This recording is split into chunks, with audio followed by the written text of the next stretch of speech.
inicialmente voy a tomar la palabra como decano de la Facultad de Traducción para dar un breve saludo de bienvenida a todos los asistentes a este acto.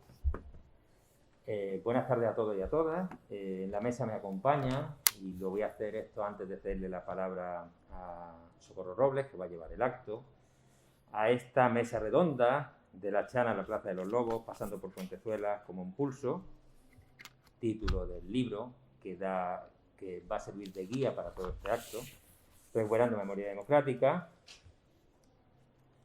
Y el objetivo de mi primera intervención es sencillamente daros a todos la bienvenida a esta vuestra casa, a la Facultad ahora de Traducción e Interpretación. Hace no mucho, no demasiado yo creo, Socorro e Isabel lo recordarán mejor que yo, seguramente, y José Antonio, Facultad de Filosofía y Letras. De hecho, ese es el motivo de que nosotros acojamos este acto, que en su momento, tanto particularmente la Ateneo de Granada, lo que le estoy muy agradecido, pensaron en nuestra facultad como lugar idóneo para acoger esta tertulia y que sirviera de presentación de este libro estupendo como impulso de la que es autora Isabel Alonso. Así que, querida Socorro y querida Isabel, bienvenida a vuestra casa otra vez, que fue vuestra casa durante unos cuantos años, como he dicho. Porque este Palacio de los Condes de Luque yo creo que en su momento jugó un papel fundamental en la transición. Me parece que eso es indiscutible y me parece también que eso queda de manifiesto en la obra de la que hoy vamos a hablar como impulso.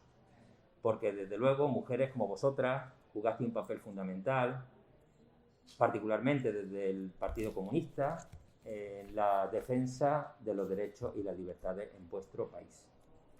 Así que bienvenidas a las dos, bienvenidos a todos y a todas, y damos comienzo a esta que espero será una interesante tertulia que guiará Socorro, vocal del Ateneo de Granada. Así que, Socorro, te cedo la palabra. Gracias, Enrique. Buenas tardes. Es un placer realmente vernos las caras, tan difícil en estos momentos, en estos tiempos. Y realmente el Ateneo, desde septiembre, finales de septiembre, que tuvimos Poesía en el Jardín, no hemos tenido la posibilidad de hacer ningún tipo de acto presencial. Todo ha sido a través de la plataforma Zoom. Y bueno, hoy estrenamos una retransmisión, algo mixto, algo presencial y por streaming, con lo cual por el YouTube del Ateneo, y espero que salga muy, muy bien. Yo realmente creo que este lugar, que afortunadamente y generosamente nos ha cedido el decano de esta facultad ahora de Traducción e Interpretación, Enrique Quero, es un lugar tan simbólico, tan emblemático, que el otro día cuando vine a visitar la sala para ver cómo se podía desarrollar este acto, realmente hay toda una pulsión, hay todo unos sentimientos encontrados.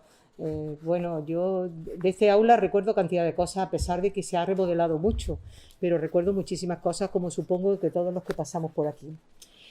Este espacio tan simbólico, por tanto, nos acoge hoy y creo que puede ser motivo de una charla distendida sobre este libro de Isabel, que indudablemente pues ahora pasaré a comentar algunas cosillas, pero antes de eso quiero por lo menos presentar a la mesa y sobre todo después en las diferentes intervenciones haré una presentación más explícita de cada uno de los componentes.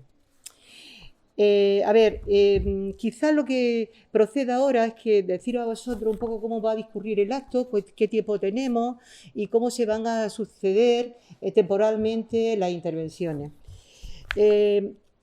La mesa está compuesta por Enrique, que ha tomado la palabra, Enrique Quero Gervilla, por José Antonio Pérez Tapia, decano de Filosofía y Letras, por Isabel Alonso Dávila, autora de este libro, por dos personas que están en la primera fila, una Lola Parra, que va a ser Parra Chica, que va a ser una lectura de texto a la limón en la intervención de Isabel.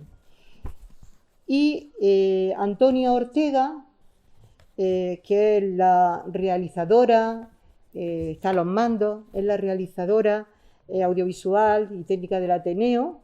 Matilde Pérez, que es la técnica de esta, mismo, digamos, haciendo lo mismo que hace Antonia, realizadora audiovisual de esta facultad.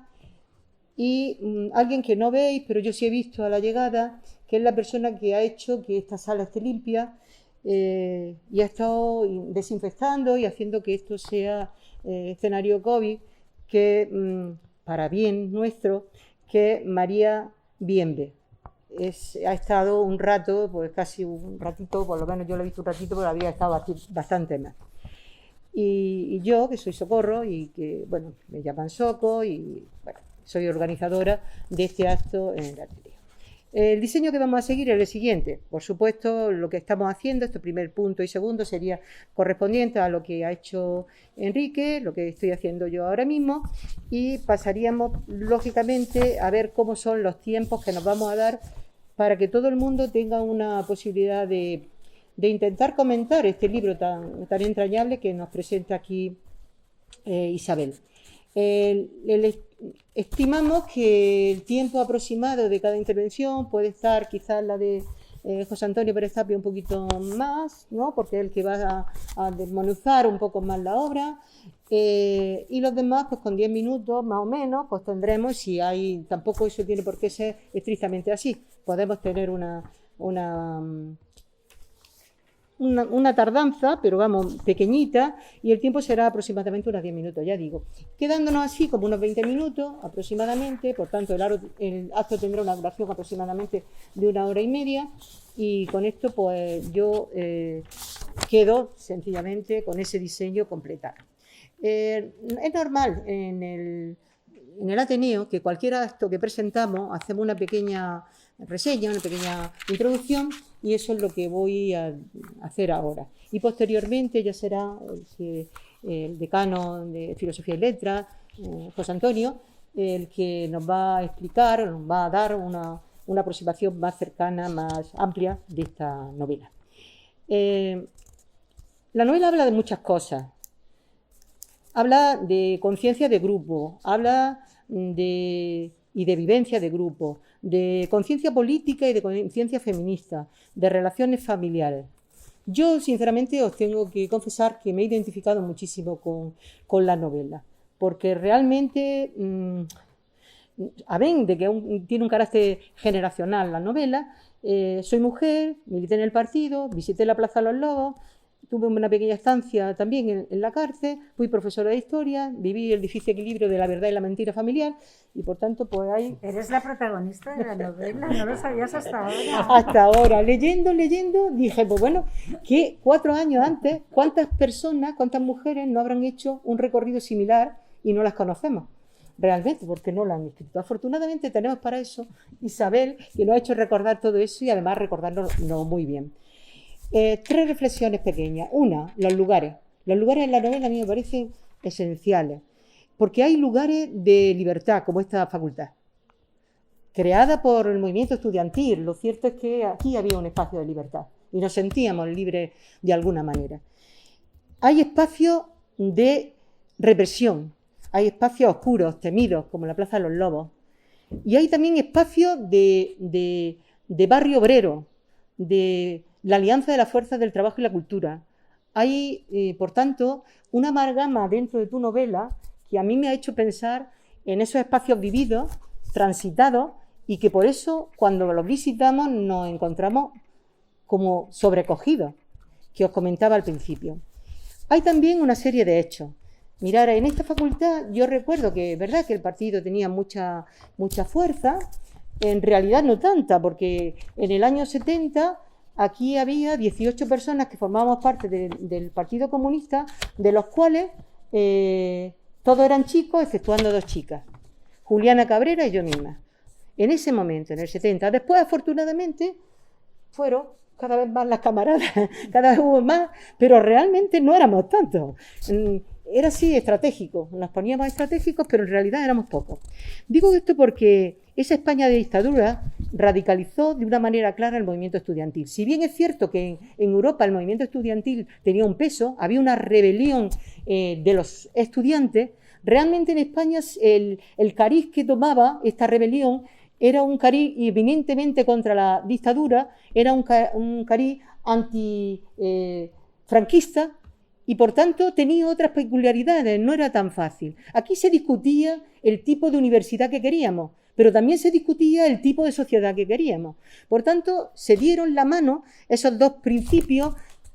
Es verdad que no siempre muy bien avenidos por los grupos políticos, porque nos peleaban ahora desde esta perspectiva por cosas nimias, pero realmente el PC, el PT, la ORT, la Liga Comunista Revolucionaria, el MC y los cristianos, la FECUM, que tuvieron un papel importantísimo en el desarrollo de esta lucha de lo que estamos comentando. Está claro que nos dieron una capacidad de organización. Se llamaba sindicato el SDEU, el Sindicato Democrático de Estudiantes Universitarios. Este SDEU nos hizo en realidad como una especie de escuela de aprendizaje de la organización y también, eso también nos lo dio el partido, de la organización de la gente para protestar y de las prácticas democráticas que tendríamos que usar después en la transición y durante todos los momentos que nos han tocado vivir en esta democracia incompleta a veces y bueno, y que es necesario ampliar, obviamente. La represión que se produjo en este movimiento fue de mucho ámbito. En el ámbito académico yo no tuve ninguna represión. Sin embargo, Isabel sí que fue expulsada con 300 y pico, 315 me parece que fueron, personas de la Universidad de Valencia. Y bueno, lo que sí sufrimos mucha gente, y ella también, pues todo aquello de la buena conducta. De tal forma que la buena conducta significaba que no te daban carnet de identidad, que no te daban pasaporte, que no te daban. Y bueno, si eres chica, pues bueno, la cosa se complicaba, porque entonces tenía una serie de limitaciones por el hecho de ser mujer, que no podía hacer un contrato de casa o no podía un contrato de butano, que tampoco se podía hacer. Quiero decir que pero eso no era propio de la represión de la facultad o del movimiento estudiantil, pero sí es cierto que esto en la vida cotidiana aparecía como presiones evidentes y después había una represión, además de la académica, la política, el TOL, la cárcel, la pérdida, todas esas cosas. Y la opresión que a mí me ha llamado más la atención porque me identifico de una manera clarísima, que es no diría yo represión, sino opresión del ambiente familiar, de cómo te preocupabas más porque te siguiera tu padre o porque tuvieses problemas en la familia que porque encontrarte con don Paco. Qué cosa más curiosa. Había una represión y sin embargo ese ámbito familiar estaba de una manera, por lo menos para mí y por lo que veo en el libro de Isabel, tiene unas connotaciones similares. Yo creía que eso era una cosa que me pasaba a mí, pero no me pasa. Parece ser que era mucho más extendido. En realidad, esa situación que Miguel Gómez Oliver hace en la revista Crítica de Ciencias Sociales, hace una aproximación maravillosa del movimiento estudiantil español en el franquismo, bueno, relata un poco lo que hemos vivido. En Granada, pues ya os digo, aquí en esta misma aula, el 70 nos inauguramos con los asesinatos que se habían dado de los obreros de la construcción y a partir de ahí hubo un auténtico desmadre. Es verdad que todavía Isabel no estaba, pero ella seguro que encontró ese ámbito, ¿no?, de lucha con los trabajadores, de intento de conectarnos y por supuesto esos asesinatos y la excepción, el estado de excepción que se dio en el diciembre del 70, hizo que la década de los 70, que es la que hoy nos vamos a fijar un poco más, realmente esa crispó mucho el ambiente, el miedo estaba presente y con mucho rigor, y la época de diciembre, finales de diciembre, los muy amigos tenían miedo. Y era muy lógico que tuvieran miedo, porque era una situación tremendamente crispada, tremendamente represiva. La mayoría dieron en la cárcel con ella, ¿no? Y por último, me voy a decir una cosa. Es verdad que todo el movimiento estudiantil tuvo esa garra, ese sentido de cambio, ese sentido de transformación de la universidad, de la sociedad, de nuestras propias vidas. O sea, que era un revulsivo a todos los niveles. Fue un tsunami para muchos de nosotros. Las mujeres, ¿qué papel tuvimos ahí? Pues realmente llegábamos de un colegio de monjas, muchas de nosotras. Tú de la esclava, yo de Cristo Rey, el otro de la... no sé, daba igual, Calderón, no sé qué, daba igual. Pero veníamos de ese espectro. ¿Y qué nos encontramos? Nos encontramos que después de 5 años, aparte de la militancia política, éramos hijos de Simone de Beauvoir, de Alejandra Kollontai. Es decir, de pronto nos encontramos con un universo que nos vino por la política, que creímos que lo primero era la política, y pronto nos dimos cuenta, por nuestros compañeros de izquierda decían que lo primero era la política, y nosotros lo asumíamos, hasta que nos dimos cuenta que la política sí, pero que evidentemente el feminismo, la segunda ola del feminismo, aunque muy transversalizada por la transición y todo lo que todo eso significaba, pero el feminismo se impuso. Y la agenda feminista empezó a funcionar.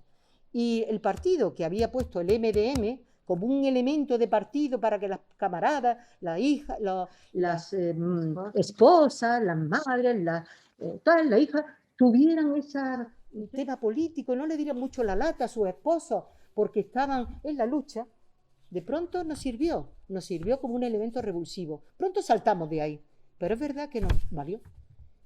Y nos valió y hicimos un recorrido importante. Por eso digo que esta facultad nos ha dado tantas cosas, nos ha hecho encontrarnos con ese feminismo, y me parece a mí que es una de las, digamos, deudas que tenemos con este lugar y con aquellos años que nos dieron. Una última cosa que le quiero pedir, me ha dicho Isabel, que por qué no hacíamos algunas preguntas, que ella después las recogería. Pues yo te hago realmente una pregunta. ¿Crees que significó lo mismo para las mujeres que para los hombres la lucha antifranquista? Me la Y pasamos a presentar a José Antonio Pérez Tapia, nacido en Sevilla en 1955, por tanto bastante más joven que yo. Su nombre, en mi caso, está ligado a dos hechos: su perfil como político, como izquierda socialista. Para mí, cuando pienso en izquierda socialista, pienso en él. Y realmente ese otro perfil fundamental de profesor universitario y ahora de decano de la Facultad de Filosofía y Letras. Fue delegado de la Junta de Andalucía en 2004-2006, diputado por Granada en el Congreso en la legislatura octava y novena, y él me ha remitido porque tiene un currículum muy largo y le dije, por favor, José Antonio, mándame un esquema porque es muy largo. Y en realidad me ha dado 6 títulos y os voy a pasar a comentároslo. Del bienestar a la justicia, aportaciones para una ciudadanía intercultural, de 2007, invitación al federalismo, España y las razones para un Estado plurinacional, de 2013, por un socialismo republicano, de 2015, Universidad y humana dignidad, de 2018, Europa desalmada, ¿qué hacer con la Unión Europea?, de 2019, Ser humano, cuestión de dignidad en todas las culturas, 2019. Su tesis dice bastante de ese pensamiento humanista, el pensamiento humanista de Erich Fromm, y para mí es un político siempre comprometido y un profesor encomiable. Doy la palabra a Antonio. Muy bien, muchas gracias, Socorro, sobre todo por la manera, ¿no?, en que nos has metido en materia en este acto y por tus amables palabras de presentación. Bueno, para mí es un placer estar hoy aquí, no es una fórmula retórica, es un placer ya porque he disfrutado mucho la lectura del libro de Isabel. Entonces, estar hoy con Isabel Alonso, a la que no conocía personalmente, pues me es sumamente grato. Máxime también acompañado por Socorro en esta mesa y por mi amigo y compañero Enrique Quero, decano de esta Facultad de Traducción e Interpretación, casa matriz de la Facultad de Filosofía y Letras Contemporáneas. Aunque tengo que decir que yo soy de la primera promoción del otro edificio, del edificio del campo de Cartuja. Cuando llegamos allá y, bueno, aquello era un lugar en el estadario, un poco menos, y, en fin, hacía un frío enorme en aquel caserón recién estrenado, y allí aislado, sin autobuses, sin farolas, y bueno, una especie de exilio en la ciudad, después de pasar por el Hospital Real, ¿no? Pero seguíamos viniendo porque aquí había conferencias, había muchas actividades, y de eso recuerdo esta casa, ¿no? Bien, mi agradecimiento también al Ateneo y además mi felicitación por las actividades que hacéis, por los debates, por vuestra presencia a través de todo ello en la opinión pública granadina. Creo que es una aportación valiosísima, ¿no? en los momentos en que estamos, ¿no? Por lo tanto, también mi felicitación por todo ello. Bueno, luego escucharemos las lecturas por lo que te toca ahora. Usted está en un sitio.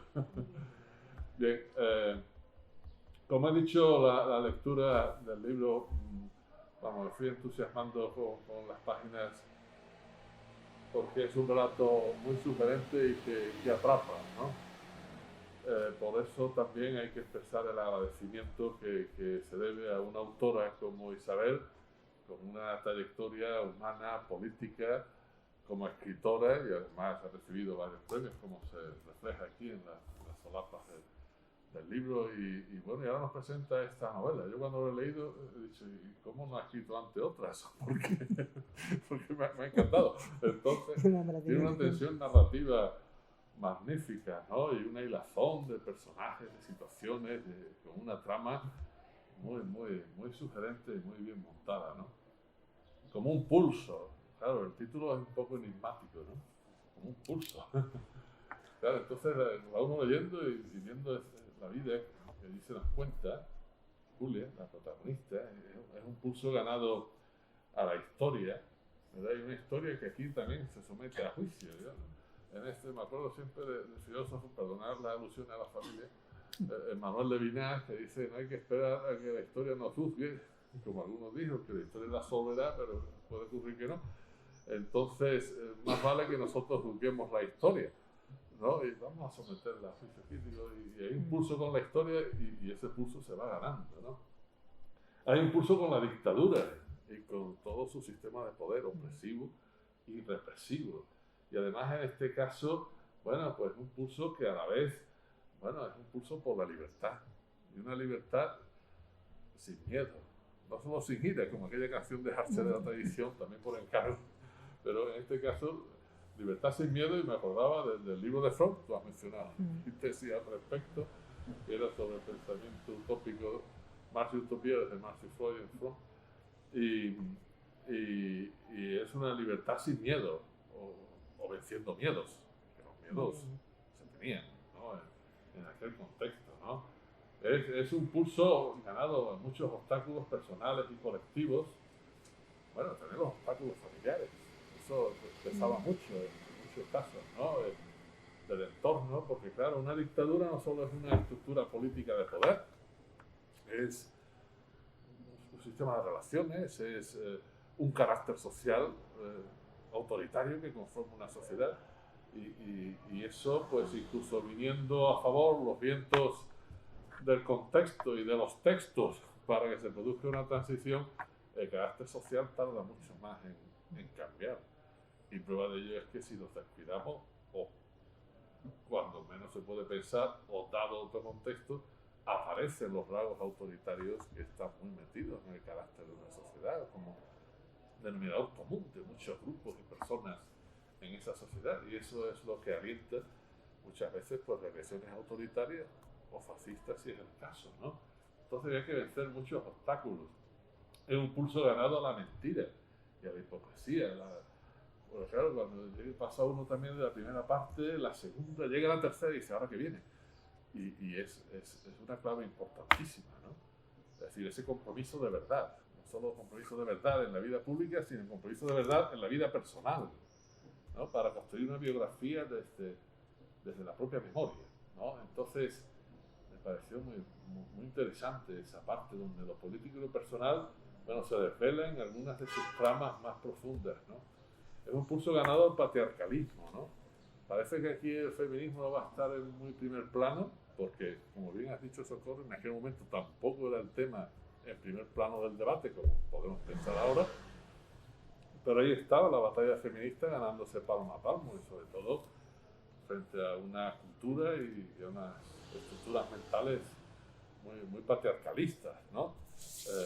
Incluso en las organizaciones de izquierdas democráticas, por ese mismo carácter social, ¿verdad? Entonces es un pulso por todo ello. En fin, en todo esto son los pulsos que va ganando la protagonista, Julia. Y es el pulso que gana el autor, Isabel. Porque es un desafío escribir una novela, ¿eh? Además, los que escribimos otras cosas, por libros, de filosofía, de ensayos, de historia, de nuestros temas, bueno, pues lo hacemos de otras claves, con otros procedimientos, pero escribir una novela tiene un riesgo añadido, porque hay que ganar al lector con una trama, no solo con la cita a pie de página, con un buen esquema, ¿no? Y entonces ese pulso está ganado, ¿sabes? Ese pulso está ganado, ¿no? Y me ha parecido pues un texto interesantísimo, como bien ha dicho Socorro, los lugares, los personajes, tal como lo habéis anunciado, desde la Chana hasta la Plaza de los Lobos, un lugar siniestro, y si seguías por la calle Duquesa, pues no dejaba de serlo, en fin, más luego esa tensión en la misma vida de la ciudad, entre el centro, la Gran Vía, los lugares nobles, digamos, y la Chana, el Obrero, otros nos situamos más por Cartuja o por otros sitios, y había una distancia enorme, que no era solo la distancia en kilómetros, era la distancia social, ¿verdad? Y bueno, pues el telón de fondo de la ciudad en aquella época del tardofranquismo, del final de la dictadura, donde la dictadura se hacía notar fuertemente y quedaban esos espacios donde la libertad se afirmaba, se ganaba, se aprendía. Afortunadamente la universidad era uno de ellos, y esta facultad, los que la vivisteis también en aquellos años, antes de que llegara a nosotros, pues también lo era, como otras facultades, como otras universidades, como la de Valencia, como tantas universidades españolas. Bueno, y a su vez, pues buscando esa conexión con el movimiento obrero, estudiantes y obreros, ¿sí? Que parecía una cosa así, despojada de romanticismo, pues era tan necesaria como a veces difícil. No era fácil, porque también eran como dos culturas distintas y dos procedencias sociales diferentes de esos colectivos, ¿no? Y luego, pues, otros muchos elementos que aquí se iban enhebrando, claro. Quienes conocemos la ciudad, pues, sobre todo en ese primer capítulo, esa primera parte, pues es todo un recorrido, ¿no? Por esas calles, por esa vida de la ciudad en aquella época sórdida. Yo me acordaba de Manuel Vázquez Montalbán también, cuando hablaba del franquismo, subrayando no solo sus elementos opresivos, sino lo cutre que era. Era cutre. Entonces, aún así hay una cosa muy interesante que me gusta mucho, ¿no? Es la humanidad de ciertos personajes. Algún gris, como la funcionaria de prisiones, una de ellas que permitían otros tratos. Así que también en la dictadura pues tenía esos espacios, esos intersticios que permitían, bueno, ir tejiendo otro tipo de relaciones distintas en el seno de las instituciones, y que cuando el dictador muere, pues todo eso empieza a aflorar y a generar otras situaciones distintas, ¿no? El libro tiene, por lo tanto, ese componente también de memoria colectiva, de memoria histórica, y así lo habéis anunciado, como un ejercicio de memoria democrática, que me parece fundamental. Igualmente me acordaba y me lo apunté por aquí, me lo encontré en una pintada, estaba en Colombia, los colombianos pobres andan como andan también. Portar la memoria es dignidad. Era una pintada, la fotografía, de vez en cuando la pongo en Facebook. Otra vez. Portar la memoria es dignidad. Claro, a veces portar la memoria es un ejercicio de dignidad y a veces también arriesgado, sobre todo en ciertas latitudes, ¿no? Lo estamos viendo en lo ancho y largo del mundo, ¿no? Entonces, este libro también tiene este componente de un ejercicio de dignidad, este texto. Pero claro, este texto, a la vez que es un ejercicio de memoria histórica, pues juega con la ficción, obviamente, por eso se presenta también como novela. Hay una reconstrucción narrativa, ¿verdad?, que produce cierto solapamiento, ¿no? Ya Aristóteles, se me pilla un poco lejos en la familia, pero Aristóteles decía que la ventaja de la poesía frente a la historia, bueno, de la literatura en general, es que la literatura inventaba caracteres y personajes, podía salirse de las situaciones concretas y universalizar ciertas experiencias. La historia quedaba pegada a las situaciones concretas, ¿no? Y aquí se conjuga muy bien, Isabel, conjuga muy bien lo que es la historia, así que se remite a unos hechos, a un contexto, a una realidad, ¿verdad? Que se cuenta de manera muy fidedigna, bueno, hasta extremos de unos detalles de la prisión provincial de Granada que es asombroso, la buena memoria. Entonces, pero a su vez se dibujan unos personajes, bueno, con unos caracteres muy definidos, ¿no? Y con una trayectoria biográfica, pues, muy densa. Y además se produce ese hecho que claro, el texto no es frío, sino que es cálido desde el principio, porque nos permite esa identificación generacional también con los personajes. Está muy logrado. Y a su vez, pues, claro, la verosimilitud es tan grande, exigible a una novela, que te aparece como verídico. Entonces, ese juego, ¿verdad?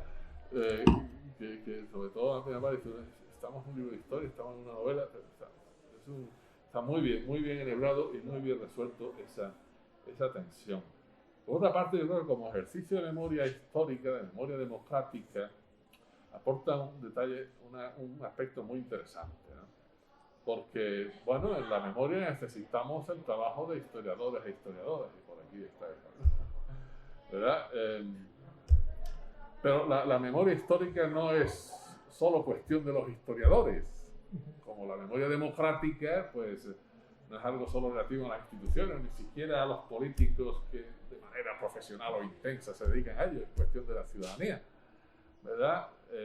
Y la memoria histórica, la memoria democrática, pues es cuestión de todas y todos, es una cuestión ciudadana de dignidad, de lo que no debe ser olvidado,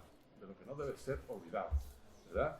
Y eso requiere no solo los datos, la contrastación, de que incluso una novela está muy bien llevada con lo que fueron los hechos, y algunos muy reconocibles por la cercanía, ¿verdad? Otros desde otras distancias pues podrán ubicarlos, sino que hay un componente testimonial, de testimonio en primera persona. Eso es fundamental para la memoria democrática.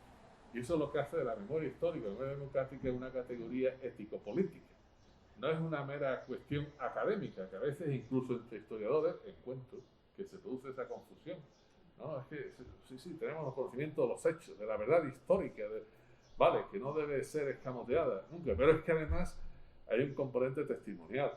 Claro, tampoco nos podíamos sostener solo sobre testimonios personales, sino que hay que conjugar ambas cosas. Y creo que aquí se resuelve muy bien ese componente. Luego, pues claro, hay muchos detalles, dicho unamonianamente, de intrahistoria, de la historia vivida desde dentro de una universidad, desde dentro de un barrio, desde dentro de un piso de estudiantes, desde dentro de un partido político, ¿verdad? Pues claro, desde un partido político, digamos, visto desde fuera, pues aparecen los hechos, las asambleas, los acuerdos, el comité central, pero desde dentro hay mucha intrahistoria, y además una historia que se afronta de una manera, de una manera en la que se valora todo ello, pero asomando también un planteamiento de balance crítico, ¿verdad? Respecto también a lo que era el PC de la época, ¿no? Desde las asambleas interminables, lo que era el exceso del centralismo democrático, las dificultades internas, por ejemplo, de un contexto también interno muy patriarcal, muy machista, etcétera, ¿no? Incluso se hacen elementos que se recogen elementos que dan, digamos, a esto el tono de una crítica muy fidedigna, ¿no? Pero de la misma manera como se presenta la muerte del dictador, ¿no? Franco. Es decir, el arranque no épico de la transición. No épico. Aquí no hubo revolución de los claveles. Una reforma pactada con los elementos aperturistas del régimen, ¿verdad? Y eso pues supuso fuertes peajes y lo indica ahí, desde la denuncia al componente republicano, tantas cosas. Bueno, podemos decir que pasos que hubo que dar para que la transición fuera factible. Al cabo de los años, pues vemos que se hizo lo que se pudo, pero muchas cosas ahí quedaron sin hacer. Podemos concluir porque no se pudiera, ¿verdad? Pero tampoco hay que escandalizarse de que se señalen eso como tareas que quedaron por rematar y que al cabo del tiempo pues nos vemos obligados a afrontarlas de nuevo, ¿no? Bien, todo eso da ya pues ese perfil de memoria que me parece fundamental en el texto. Luego hay otra parte y que viene a quedar aún más subrayada en el segundo capítulo, la segunda parte del libro mismo, ¿no? Es todo ese contexto, toda esa lucha desde la clandestinidad,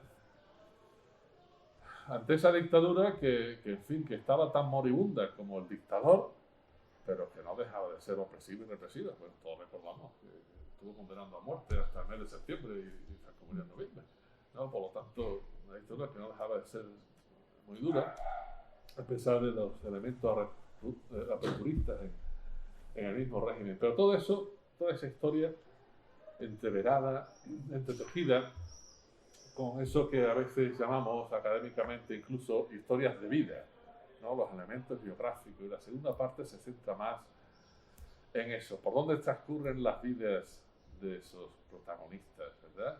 Esos protagonistas y digamos que a la verosimilitud le añaden pues eso ya un componente incluso de una verdad biográfica mucho más densa. Julia, Roberto, Simón, la figura de Dani, que al final, bueno, pues el desenlace del texto, de la narración, pues tiene un protagonismo fortísimo, ¿no? Espectacular, ¿no?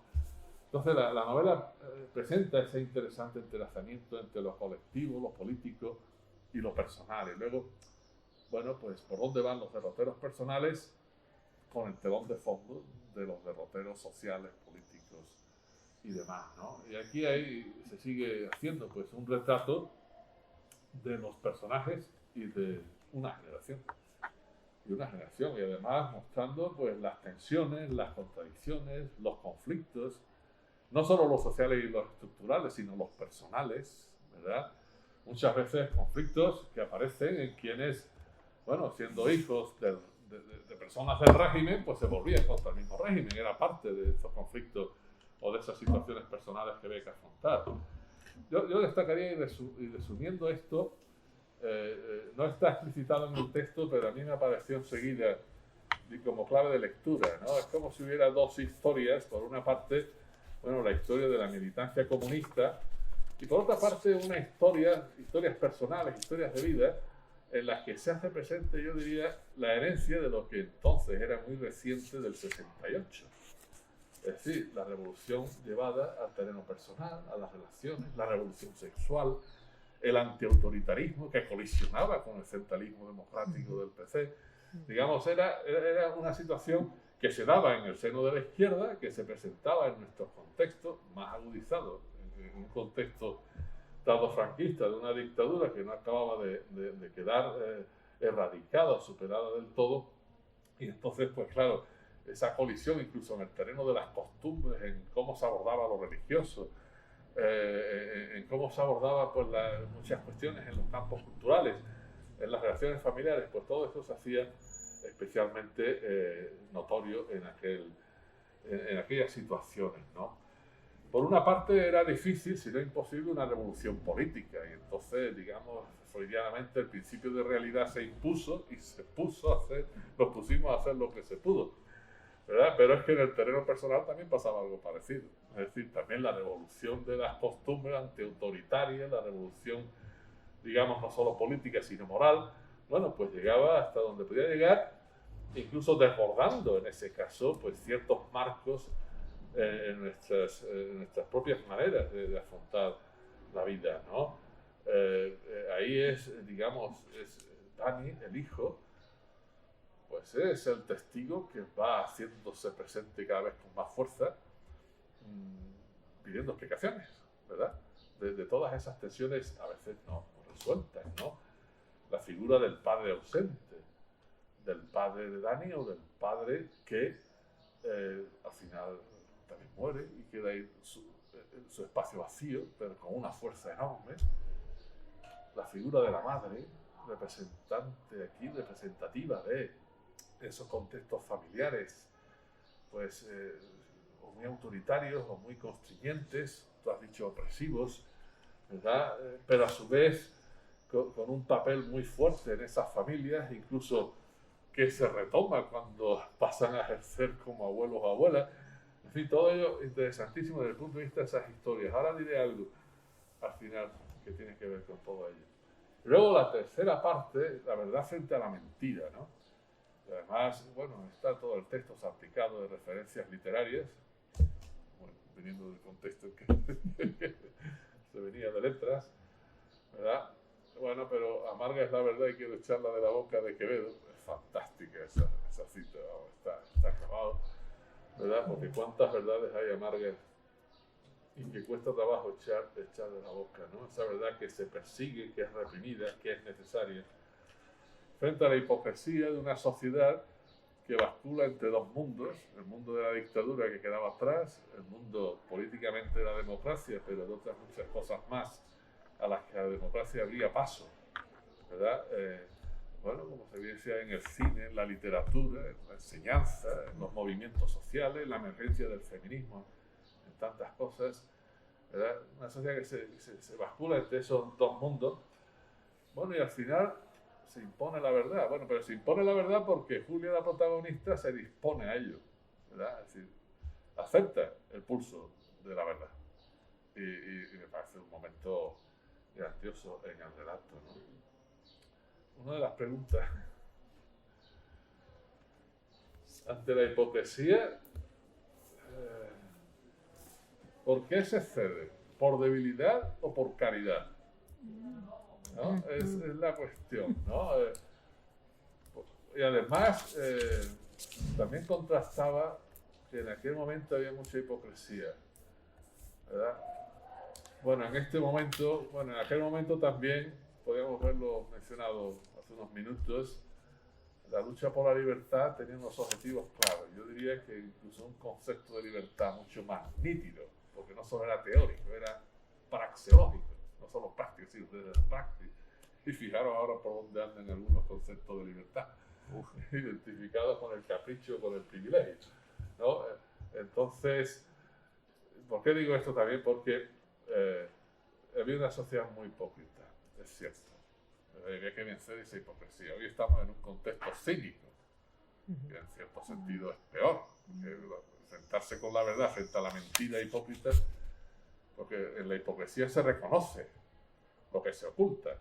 El cinismo da igual, lo asume y se embarca con sus propias contradicciones, viene a decir que, bueno, eso hay que un filósofo, si ya es tan polémico actualmente, pues viniendo de otro, pues lo reformula. Más decía aquello, no lo saben, pero lo hacen, ¿verdad? Refiriéndose pues a la falsa conciencia, tanto de la burguesía como del proletariado, de Schumacher, de los años 70, y luego alguno dice ahora lo saben y lo hacen, ¿no? Es decir, un planteamiento cínico. Bueno, pues en aquel contexto, la hipocresía, esa actitud, ¿era de debilidad o era por caridad? Caridad en el sentido, bueno, a veces la palabra caridad tiene mala prensa, ¿no? Digamos, por amabilidad, por delicadeza, por no herir,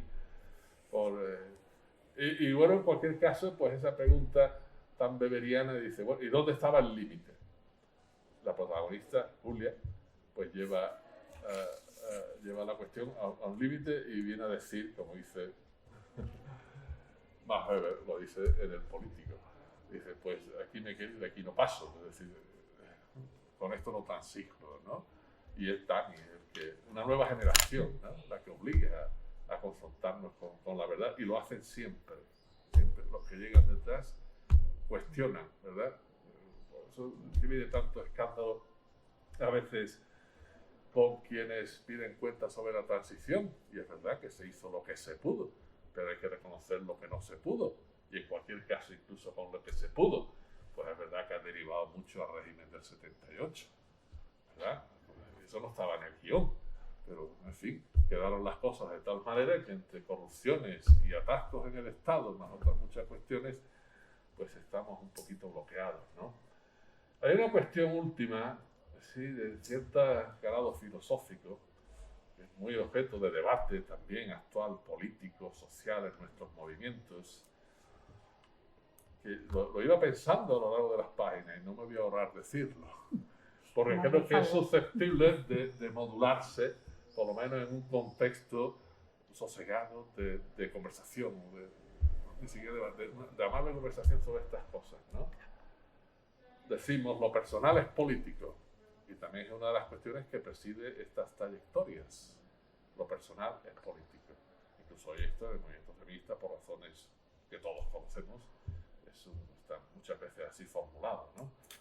Y es verdad. Ahora, veo un riesgo en esa formulación, ¿no? Y a la vista de estas biografías, de estos personajes, de este relato, donde lo verosímil pasa a ser verídico, etcétera, etcétera. Claro, lo personal es político, pero eso significa un signo igual que equipara totalmente una cosa a la otra. Esa es la cuestión. Y eso produce bastantes equívocos. Entonces, si todo lo personal es político, la propia biografía se ve absorbida por el mundo político y al final puede verse vaciada, incluso si el mundo político se bloquea o no da determinadas respuestas. Y dice uno, bueno, y ahora, o una, y todo esto, ¿qué hacemos con ello? Incluso ante el fracaso, ¿no? O si todo lo político es personal, se pierde la distancia crítica. Es decir, lo personal es político puede verse subsumido en una especie de totalización que bloquee la propia memoria, ¿no? Entonces yo creo que eso hay que reformularlo diciendo, lo personal tiene relevancia política. Y tanto es así que muchas veces lo privado hay que hacerlo público. Debate, por ejemplo, al hilo de la violencia de género, tantas cosas, ¿no? Lo personal tiene relevancia política, pero no se agota en la política. Y lo político tiene importancia personal. Por eso lo aceptamos como un deber en muchos casos, ¿verdad? Pero tampoco se agota en qué hagan las personas, es decir, porque hay dimensiones estructurales, dimensiones colectivas.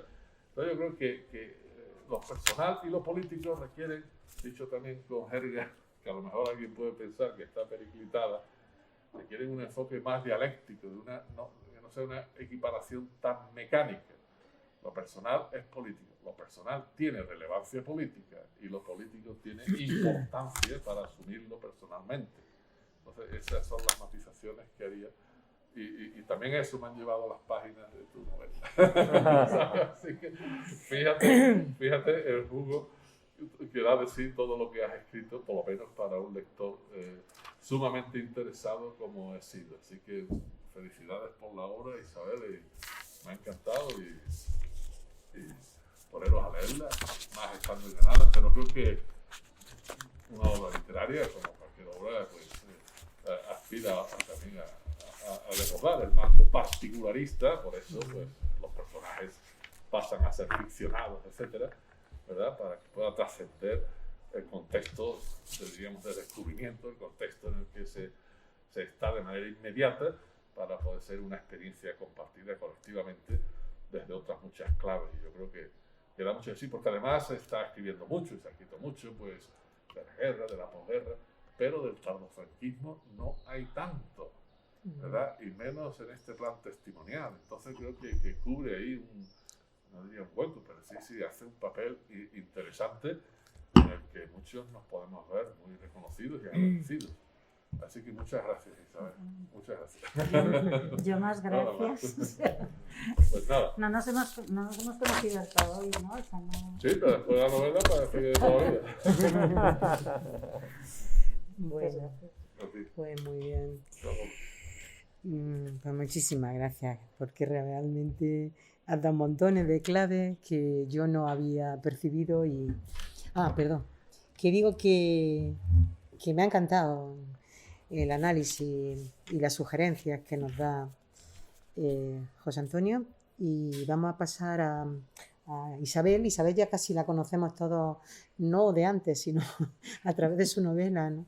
Vamos, es casi alguien que se nos ha colado en la vida, ¿no? Isabel Alonso Dávila nace en Salamanca en 1953.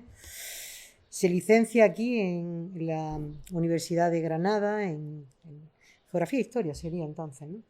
Aunque pones tu historia. Participó en la lucha antifranquista estudiantil, detenida, encarcelada, procesada. Su vida profesional empieza en el mundo editorial, pero poco después se convierte en profesora de historia de secundaria. Durante un breve periodo de tiempo fue profesora asociada de Historia de la Comunicación en la Universidad Autónoma de Barcelona y como profesora de Historia ha participado en movimientos de renovación pedagógica, la MRP, ¿no? Especialmente en temas relacionados con la inclusión de las mujeres en la historia enseñada. En relación con esta temática, ha recibido el premio Emilia Pardo Bazán del Ministerio de Educación y el premio en 2 ocasiones del 8 de marzo del Ayuntamiento de Barcelona. De 2016 al 20 ha sido presidenta de la Asociación Derecho a Morir Dignamente de Cataluña. Esta novela, que no debe ser la última, como un pulso, está a la espera de que coja otra vez la pluma, Isabel, y realmente yo la conozco, aparte de lo que ella me ha escrito aquí, la conozco también por un libro que hizo sobre las mujeres en la Revolución Industrial, que dio bastante, que nos dio ideas, ¿verdad? Y que realmente se trabajó mucho en los centros de medios. Y nada más, Isabel, te emplazo. Muchísimas gracias. Te emplazo. Bueno, estaba emocionada cuando pisé Puentezuelas, cuando entré, cuando me dijo el decano que se podría hacer aquí el acto, cuando he llegado a este aula, que era el aula que más recuerdo de mis clases. Ahora estoy emocionadísima con todo lo que estáis diciendo. O sea, bueno, no sé, luego bajaré un poco del globo. Entonces, bueno, muchísimas gracias por tu intervención, por la facultad, por tu interés. Bueno, estoy contentísima. Y quiero dar las gracias a todo el mundo y a gente que no está aquí, porque quiero decir que sin Rafa Peinado y Francisco Sánchez Montes quizás hoy no estaríamos aquí, o sea, y no estarías quizás tú aquí. O sea, que han construido y hoy no podían estar por motivos, bueno, ligados a la COVID, pero les quiero dar las gracias porque han sido los que han conseguido esto. Les quiero dar las gracias a toda la gente que conozco de entonces, a Carmen Morente, a Roque, y quería dar muchísimas gracias, desde luego, a Lola, que le he pedido que lea unos textos para trufar mi intervención y ha aceptado. Entonces es un regalo. Aquí estamos bastantes personas que fuimos represaliadas, como ha recordado Sopo, y entonces, bueno, pues esto le da también una situación de reencuentro de aquellas personas que ya iniciamos este verano. Cuando vine este verano hacía exactamente 45 años que no nos veíamos, pero nos hemos reconocido porque seguimos siendo bastante lo que éramos, eso está bien.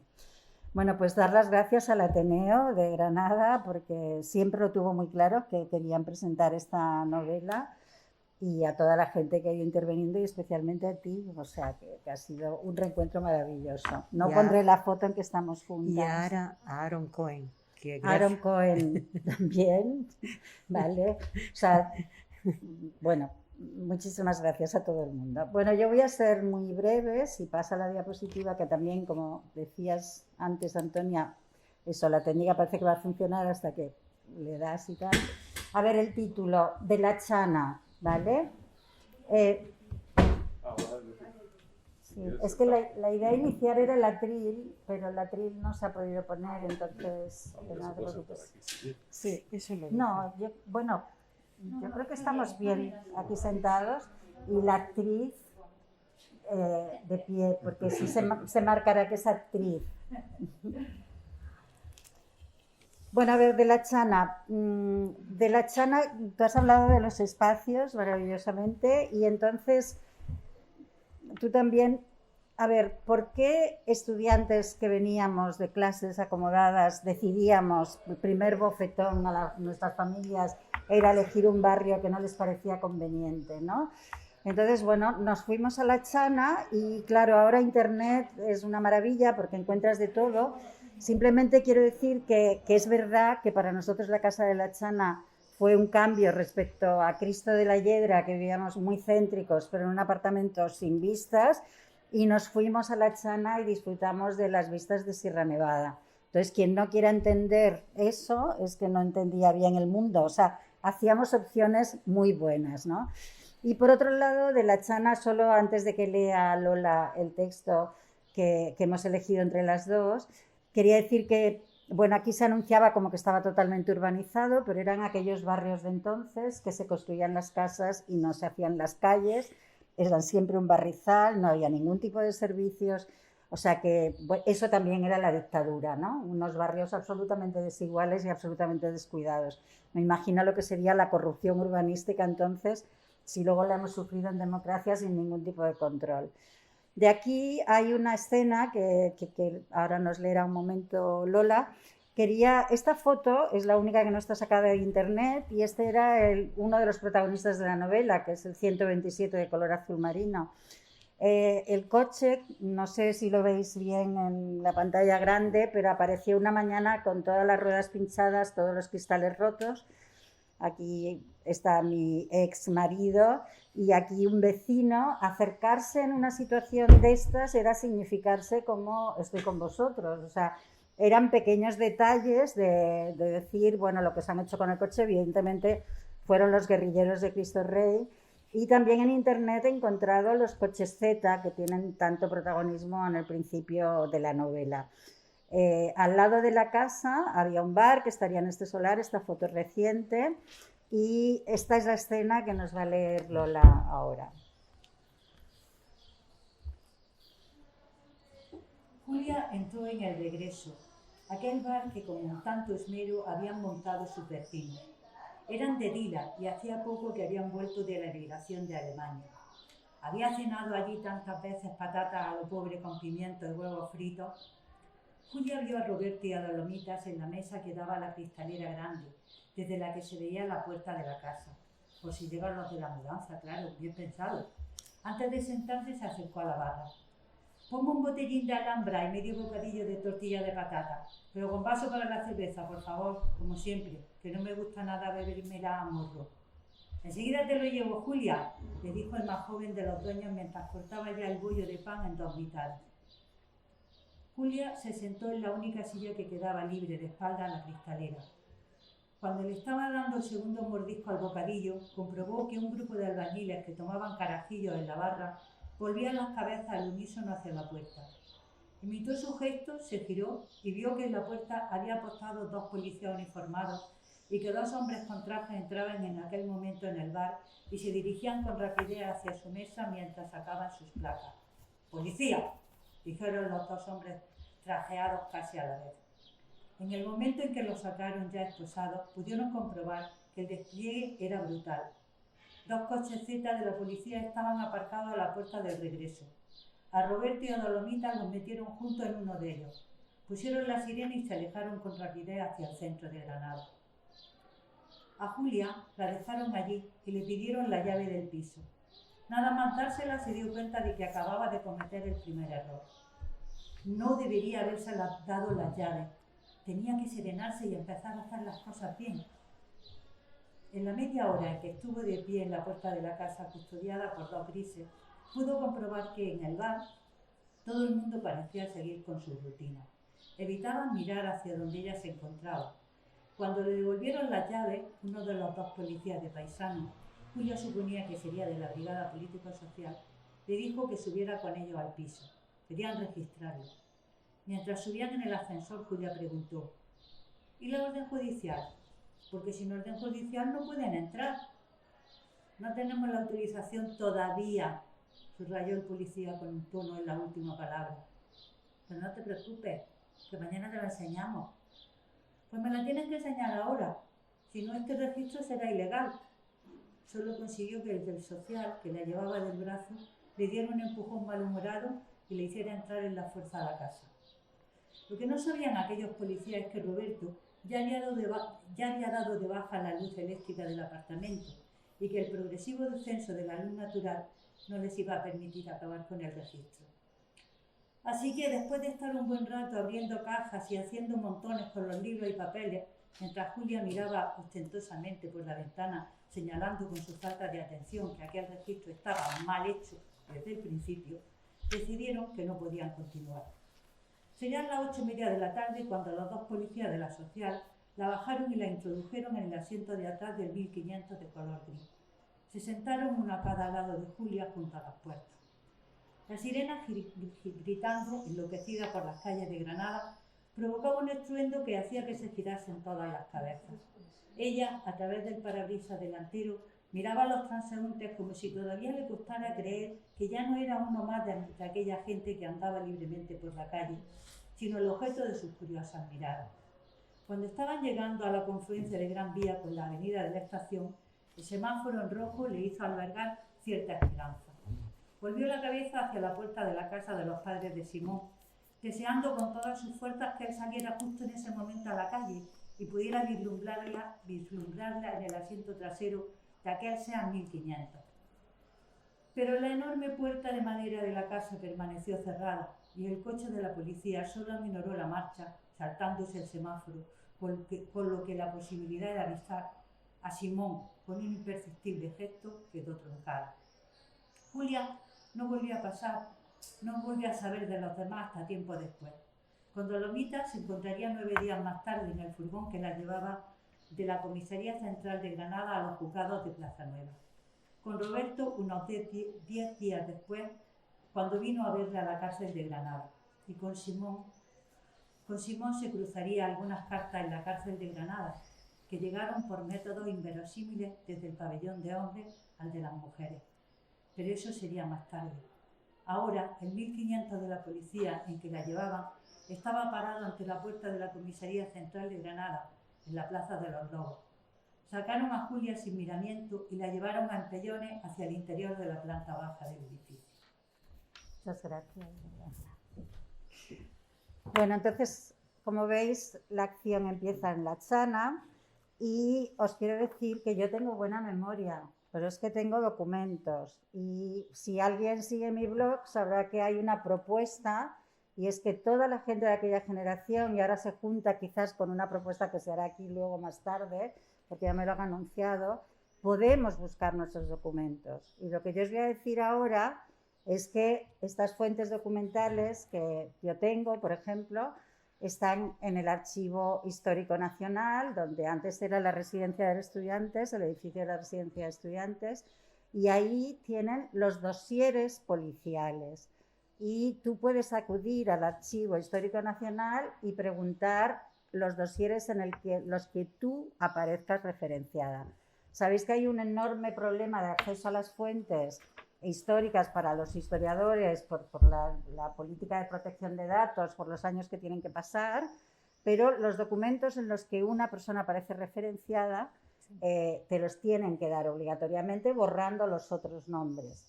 Yo tengo un montón de documentos que estoy publicando en ese blog y lo que os quería decir es que, por ejemplo, ya he encontrado una diferencia, el acta, la detención del año 74, los policías que me interrogaron aparecen con su nombre y apellidos y en la declaración del año 75 ya no aparecen los nombres y los apellidos. Bueno, pues en este archivo encontraron 4 dosieres en los que yo aparecía referenciada y un dosier que llaman nominal, que veis que aquí esta es la carátula y aquí pone Alonso Dávila Isabel bueno, esto tiene que ver con el tardofranquismo, porque la archivera cuando me veía, pues ya se ve que soy mayor, pero quizás no tanto como ella esperaba, y me dijo, es que hemos encontrado un dosier nominal suyo, y en ese dosier nominal suyo, es que tenemos poquísimo tiempo, pero me voy a saltar esto, pero quería enseñaros que en ese dossier está el acta de entrada y registro que ahora nos ha anunciado Lola. Entonces hay parte de esos documentos que pasan a la novela casi de forma documental. Lo que pasa es que una vez que cambian los nombres de los personajes, te permites la ficción, porque evidentemente no me acuerdo si bebí un vaso de agua cuando llegué a un sitio, y entonces te permites también la ficción.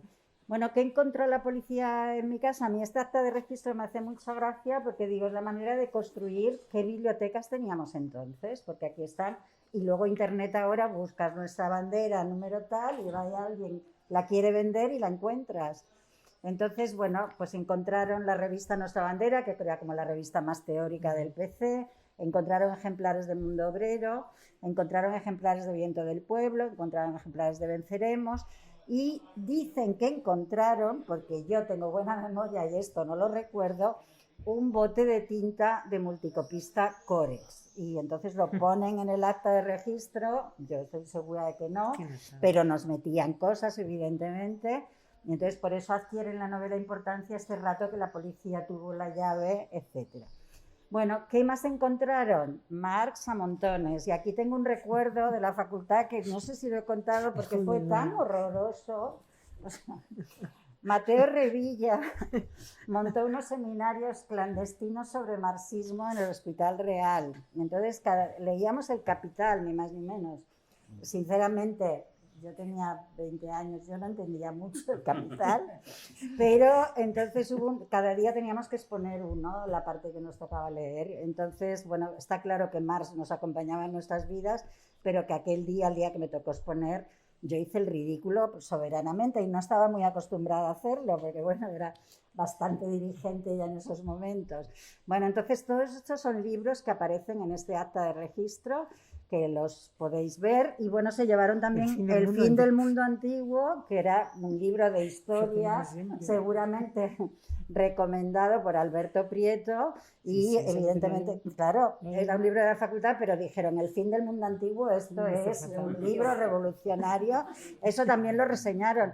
Nuestra casa estaba preparada para un traslado, entonces ahí había libros de medicina, había libros de historia, pero esto se lo llevaron también. Y luego muchísimos libros en francés. Entonces estos también son los que están en este acta de registro y que yo he buscado por internet. Entonces es verdad que Francia y sobre todo París tuvo muchísima importancia para nuestra generación.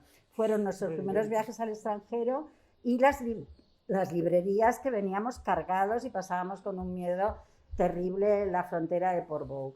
Entonces, bueno, hay unas referencias incluso en los interrogatorios de la policía sobre viajes a París, y quería recordar, por ejemplo, que Españolas en París la vi en el Cine Triunfo cuando era una sala de arte y ensayo, el cine de la tercera vía español.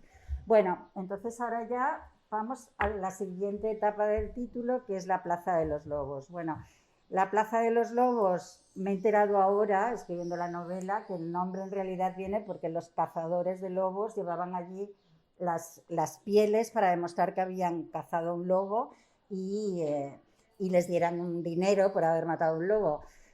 Yo hice unos cursos de escritura que parece ser que me han dado resultado, porque bueno, y entonces el primer capítulo de la novela se llama Lobos en la Plaza.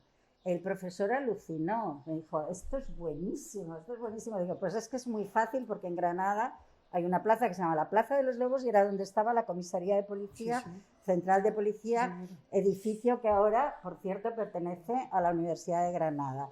Entonces, bueno, el edificio, estos son fotos más actuales, pero esta foto recuerda un poco lo que, bueno, la plaza yo creo que tampoco ha cambiado mucho por fuera, pero una plaza que nunca pasábamos, nunca la pasábamos por allí para ir entre filosofía y letras y derecho, hacíamos siempre unos rodeos, pero dentro se escondía un mundo siniestro. Entonces, ahora le pediría a Lola que hiciera la segunda lectura. Julia no conocía por dentro aquel lugar porque siempre había evitado pisarlo. Nunca se le había ocurrido ir allí a hacer ningún trámite administrativo. Por el aspecto podía haberse encontrado en cualquier oficina de la administración con sus suelos de terrazo brillantes de tanto pasar la fregona con lejía una y mil veces y sus pequeñas ventanillas de atención al público. De todas maneras, las esposas que rodeaban sus muñecas no le dejaron perderse mucho tiempo en esas disquisiciones. Nada más entrar y tras un fugaz paso por una de las ventanillas en la que los policías de la social que la llevaban, uno de cada brazo, dijeron que entregaban a la detenida Julia Ávila Sanz, 2 policías uniformados de gris la condujeron hacia la escalera que se encontraban al fondo del vestíbulo. Cuando estaban a punto de alcanzar el primer peldaño, Julia gritó que quería avisar a sus padres. Ante el gesto de duda de los 2 grises que se volvieron en busca del consentimiento, el brazo derecho de uno de los sociales se extendió y su mano movió los 4 dedos hacia adelante y hacia atrás en un gesto que los grises comprendieron perfectamente. Siguieron adelante, pese a las protestas de Julia. En el tramo que separaba la planta baja del semisótano, se produjo una transformación radical del espacio que parecía contener un cambio en el tiempo de más de 3 décadas. Las escaleras, que partían con un tamaño que permitía a los 2 policías llevar a Julia cogida, uno por cada brazo, perdieron a partir del primer rellano la mitad de su ancho, por lo que uno de los policías tuvo que rezagarse. Volvieron a disminuir de tamaño al pasar al segundo rellano. Así, lo que había empezado por ser un grupo de 3 personas que caminaban al unísono, terminó por convertirse en una fila india. El último tramo terminaba en un estrecho pasillo que llevaba a un cuartucho. Allí, otro gris, que parecía más grande de lo que era en aquel espacio minúsculo, leía el ideal de Granada, que, abierto, ocupaba casi por completo la pequeña mesa de madera tosca en la que lo tenía apoyado. Julia volvió a escuchar la misma cantinela. Se hacía entrega de la detenida Julia Amén. El gris, lector del periódico, mayor que los otros y con algunas canas que le daban un aire de tranquilidad respetable, hizo dejar a Julia sus pertenencias, así los llamó él, en una caja de cartón. Se limitaba a lo poco que había dentro del bolso bandoliera tejido a mano, más el reloj Omega y los pendientes de perlas. Después de que Julia firmara la lista de objetos en depósito, que con cierta dificultad había tecleado el policía con solo 2 dedos en una cochambrosa máquina de escribir, este la condujo a través de un pequeño patio rectangular, con aspecto de haber quedado a medio construir hacía ya mucho tiempo. Sus paredes estaban cubiertas por un rugoso cemento a la vista y una sucia bombilla de 40 vatios, llena de gotas de pintura, constituían la única iluminación. Un canal de desagüe al aire libre recorría su centro. En uno de los lados largos de aquel patio, que estaba frente a la puerta del cuartucho que ocupaba el guardia, había 5 pequeñas puertas de madera, pintadas de gris y cerradas con unos candados que enlazaban 2 arandelas. Tenían un ventanuco rectangular cubierto por una rejilla en la parte superior de cada una de ellas. En uno de los lados de este corto del patio, el que lo cerraba a la derecha, tras la única puerta abierta y sin candado, se dejaba entrever una sucia letrina. El policía abrió primero la celda más cercana a la letrina, pero cambió de opinión y decidió alejar a Julia de aquel olor pestilente, abriendo la celda que se encontraba al otro lado del patio. Todas las demás celdas parecían estar vacías. Esperó a que Julia entrara en la celda con una amabilidad que contrastaba con los empujones que le habían dado los de la social tras sacarla del 1500. Y mientras cerraba el candado dijo: «Así que te llamas Julia. Yo a ti te conozco. Te examinaste del carnet de conducir el mismo día que yo. Debe hacer ya como 3 años, creo. Me acuerdo porque pensé que era imposible que tuvieras 18. Y encima tú aprobaste y a mí me suspendieron. Pues yo no me acuerdo de usted.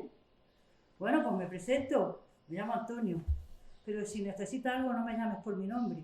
Grita: ¡guardia!», que puede ser que sea otro el que esté en ese momento y algún compañero pensará que te he dado demasiadas confianzas.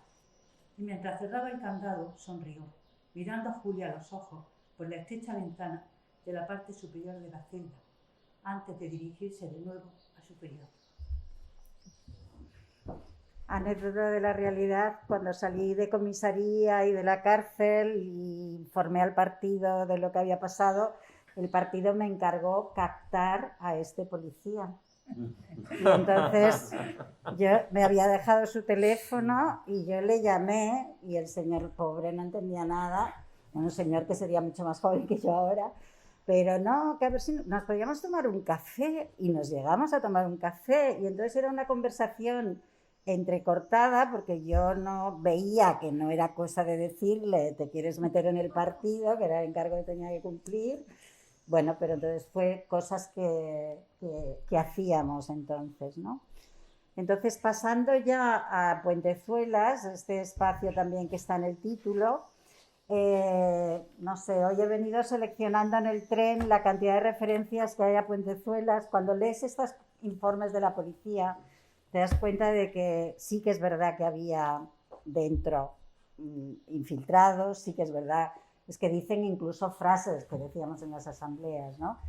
Entonces no tenemos tiempo de entrar en los documentos que había seleccionado, entonces simplemente vamos a leer para que luego podamos hablar un poco.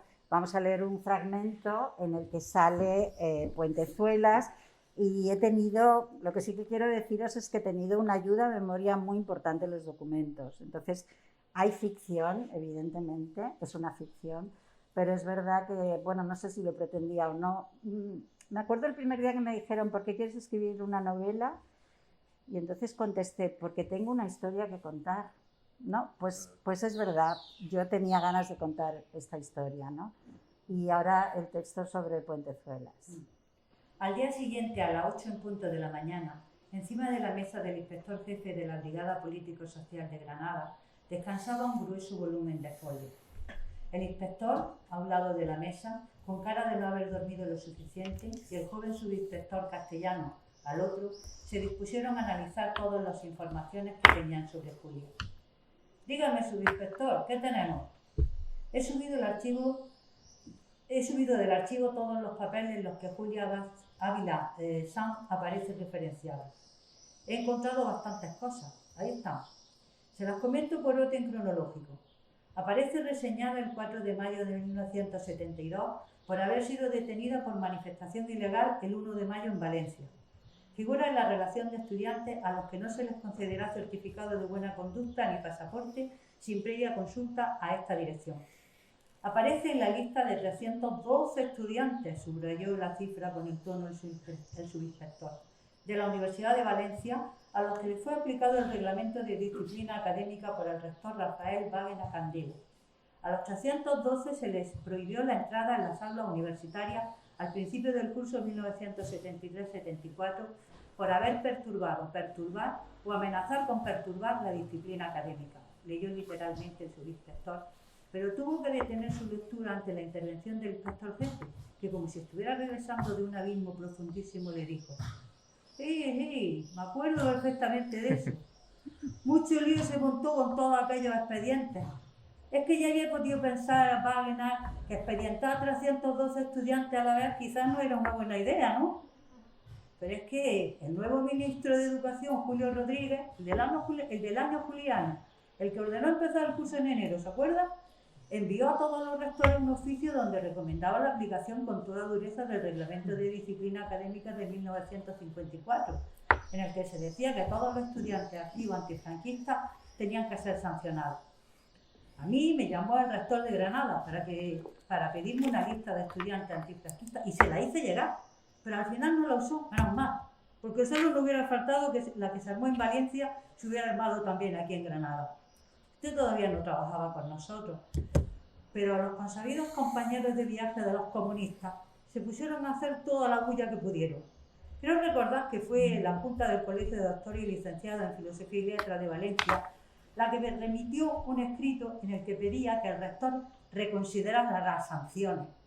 E incluso la Federación Católica de Padres de Alumnos manifestó su preocupación porque las sanciones se hubieran impuesto con olvido de las garantías legales.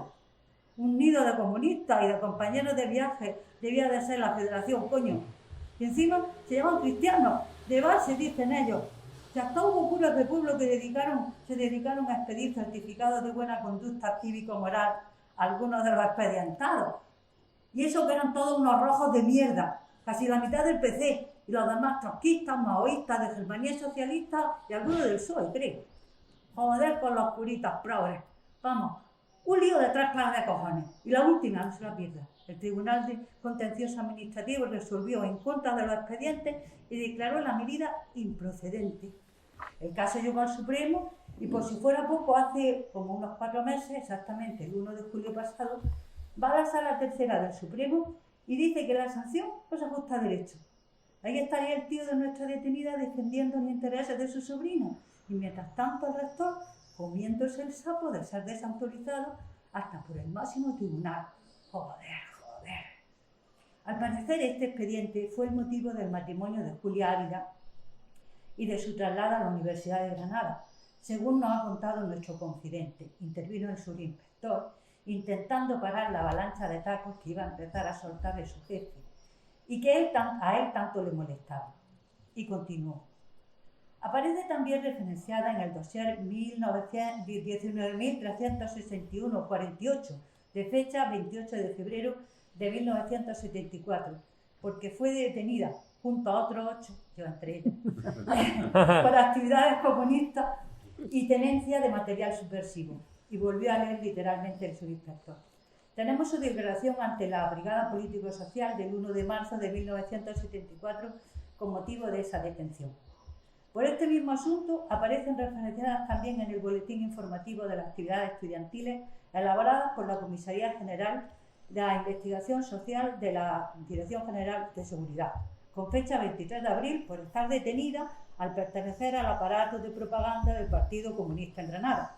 Y ahora ya llegamos a este año, 1975, figura en el boletín informativo número 21 del 11 de marzo de la Comisaría General de Investigación Social, por ser muy destacada activista y habiendo tenido intervención muy destacada. Vaya manera de redactar, ya te voy a comentar su inspector con un gesto de decepción bailando en sus finos labios. Usted siga, no vaya a ser que todas esas cosas que ha aprendido en la Universidad de Salamanca le vayan a retrasar de su trabajo. No necesitamos un comentario de texto, sino información simple, concisa y información. Siga, por favor, dijo el inspector jefe. Sigo, señor. También aparece referenciada en la diligencia número 3.736, 3.784, 3.926 de la Brigada de Investigación Social sobre manifestaciones y propaganda subversiva del 29 de septiembre y del 8 de octubre de este año. Hace 2 días, como quien dice. También he subido un dossier nominal a nombre de Julia Ávila que abrimos cuando fue detenida en febrero del año pasado y que está bastante completo. Aquí lo tiene. Todo muy bien ordenado, señor. Pues tenemos un montón de papeles, dijo el inspector jefe valorando con la vista aquel legajo como quien mira el último tramo de la subida al Veleta y está a punto de darse la vuelta. ¿Ha tenido tiempo de hacer una selección de las cosas más importantes, subinspector? Sí, señor. Esta noche no he ido a casa porque hemos estado interrogando a Simón Granados, como nos dijo, y he tenido un buen rato entre las 5 y las 8 de la mañana. Bien, dijo el inspector jefe apreciando la juventud y la entrega del subinspector y pensando en la suerte que había tenido de poder contar con el primer número de las últimas oposiciones al cuerpo de policía que sorprendentemente había pedido como destino Granada, precisamente la Brigada Político-Social. ¿Y qué hay de Granada? ¿Ha cantado por fin? Sí, señor. Sí, señor inspector. Y también ha incriminado a Julia Ávila. Bien. Justo lo que necesitábamos. A ver, dijo manteniendo la costumbre de repetir 2 veces todos los latiguillos que se le venían a la cabeza y que Castellano odiaba. Vaya leyéndome usted, que no estoy yo como para ir pasando papeles. Voy a ello. Ha intervenido de forma virulenta en varias asambleas de la Facultad de Filosofía y Letras, calificando siempre al sistema político español de fascista y de carácter antidemocrático, insistiendo en la necesidad de una rápida implantación de la democracia, con motivo del enclaustramiento de varias personas en el edificio de La Curia, durante los días 29 de abril y 2 de mayo de 1975, reinformada en unión de varios individuos y utilizando en sus desplazamientos el coche de su propiedad, marca SEAT 127 color azul, matrícula de Granada 7918A. La informada se personó en varias obras incitando a los trabajadores para que declarasen el paro en solidaridad con los enclaustrados. Sí. Se nos escapó por los pelos aquí, ¿sabes? Sí, contesta con el informe. En 2 ocasiones y en días distintos fue observada realizando estas actividades, no pudiendo ser detenida al darse la fuga ante la presencia de los coches oficiales de la policía. Y aquí se acaba el último resumen de este informe, señor. Muchas gracias. Yo creo que para no retrasar más la posibilidad de dialogar entre nosotros, bueno, pues ya te devuelvo la moderación. Bueno, Que me he apuntado aquí vuestras preguntas, pero como son muy difíciles, voy a ver si el público Sí. las más fáciles. bueno, en principio está abierto el debate, la palabra, las personas que estáis aquí en presencial, pues simplemente con levantar la mano hay suficiente para emitir las preguntas.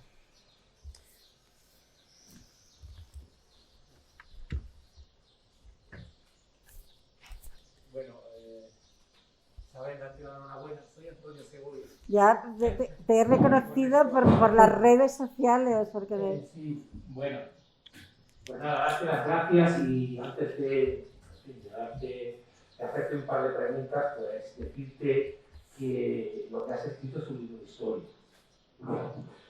Tiene pues los supuestos narrativos que has utilizado y que son precisos para... Pero obviamente, pues yo como historiador, pues leyéndolo, cuando lo leí, pues me di cuenta de que escribiste un libro de historia, una intrahistoria, como ha dicho José Antonio, pero que nos da muchas de las claves de ese cargo tranquilo, esa dictadura que moría, ¿no? Y esos, a nivel local, a nivel granadino, ¿no? Y desde luego es un libro pues muy interesante. Yo, aunque necesitaría hablar contigo, pues pero te pregunto aquí para que un poco lo compartas con todos los que estamos aquí, ¿no? De qué te ha supuesto a ti emocionalmente contar esto, narrar esto, hacerlo público. Era algo que tú tenías en mente desde hace tiempo. ¿Cómo digamos, cómo te has llevado tú mismo con la memoria? En fin, desde el punto de vista personal y emocional. Muchas gracias. bueno, pues la primera parte de la respuesta va en lo primero que dijo Soco sobre mí, que nací en Salamanca. Quiere decir que lo de las emociones lo tenemos como muy controladito desde pequeña, ¿no? No, pero es verdad. Entonces, a ver, hay una cosa, yo esta historia nunca la he ocultado, o sea que es verdad que no la había hecho pública en una novela, pero hay una cosa que, a ver, me empujó a escribirla a la jubilación, porque tuve tiempo para hacerlo, pero sí que es verdad que mientras que yo he ido compartiendo esta historia con mi generación durante mucho tiempo, la primera vez que la compartí y escandalizó un poco esta historia fue en mi último instituto en París, en el Liceu Luis Buñuel, con una compañera francesa, pero hija de españoles y más jóvenes, y más joven, que de repente le parecía todo un poco como un escándalo. O sea, fue la primera vez que yo tuve la sensación, esta historia escandaliza, ¿no? Entonces, quizás por eso me pareció que merecía la pena escribirla. Y es verdad que cuando lo escribes y llega a gente que no nos conocemos, pues te da un poco de vértigo. Y entonces dices, sí, te expones mucho, ¿no? Porque hay bastante tendencia a pensar que hay bastante de autobiografía, ¿no? Pero mi primer lector, al que está dedicado la novela, fue mi hijo, que leyó el borrador. En realidad, escribir esta historia ha sido contárnosla a nosotros también, toda organizadita por primera vez. Y entonces, emocionalmente, yo creo que me ha dado más satisfacciones que problemas. O sea, esta historia nos ha unido al grupo. Bueno, los personajes que quedan un poco peor, pues a lo mejor se han sentido más distanciados de la historia, pero ha aportado mucho emocionalmente a este grupo que lo vivimos. Y luego, cuando os oigo decir que os ha interesado las maravillas que he oído esta tarde, pues emocionalmente contentísima. Pero sí que es verdad que esta pregunta sobre las emociones, sobre la exposición, y ahora ya no es broma, creo que esta educación en el estoicismo, que, a ver, por un lado, yo agradezco, o sea, no sé cómo, entrando en el tema familiar, creo que es verdad que estas familias o estas madres, ¿no? Sobre todo estas madres que nos oprimían mucho, pero había una fortaleza en las mujeres, por ejemplo, o sea, si vemos las leyes, lo que las oprimían y tal, que yo creo que también nos hicieron una entrega generacional y que a veces ves ahora cosas que dices, pues estas mujeres no tienen tanta fortaleza. Ay, me estoy liando un poco, pero no sé si se entiende esta idea de que incluso los personajes que podemos decir que quedan más mal parados, que sería la madre quizás, pero también hay un reconocimiento a esa figura en cómo aprendías a ser un tipo de mujer que se ponía al mundo por montera, porque que aquí viene, bueno, lo que desde el feminismo se llama la genealogía, es que si no, si pensamos que revolucionamos todo, no, es que pudimos revolucionar todo porque habíamos aprendido de unas mujeres que tenían una herencia quizás de la República, aunque luego fueran franquistas, esas juventudes en la República, y una posición en la familia legalmente insignificante, pero eran mujeres muy poderosas, por lo menos en el caso de mi madre, que está transmutada en ese personaje de ficción, ¿no? Entonces, bueno, espero haberte contestado un poco en este desorden que he hecho. ¿Alguien más quiere...? Carmen. No quería... Espera que te llevan el micrófono para que se oiga también por streaming. Buenas tardes a todas y a todos y me alegro de reencontrarme con la gente que por motivos familiares o profesionales hace muchísimo tiempo que no nos veíamos. No quería perturbar el hilo del coloquio y parecer que de nuevo pedimos la palabra en una asamblea, pero también de eso va la novela, ¿no? Porque como un pulso, pues vence toda esta serie de pulsos. No sé si el profesor Tapia lo ha interpretado como un pulso vital o como un pulso de vencer el brazo que se opone a la resistencia contraria, ¿no? Pero el tema es que vencidos todos esos pulsos que plantea la novela de Isabel, sea de unas características o de otras, pues nos deja más propuestas, más pulsos por vencer. No se acaba. Ahí creo que nos obliga, incluso de una manera perentoria, a seguir haciendo cosas para vencer pulsos. Este verano, cuando nos pudimos reencontrar después de 45 años, pues ya estaban las propuestas encima de la mesa. ¿Y por qué no todo el mundo hay que alentar a que vaya a los archivos, a que saque, a que publique en los nuevos medios, ¿no?, que se tienen para que quien quiera investigar ya se encuentre ese legado, no tenga que ir buscando por aquí, por allí, sino que haya como un paquete ya de documentación que tenga que ver con la represión de los estudiantes en su lucha por la libertad durante el franquismo. O sea que ya Isabel deja esa propuesta en la asamblea de las personas con las que se va reencontrando.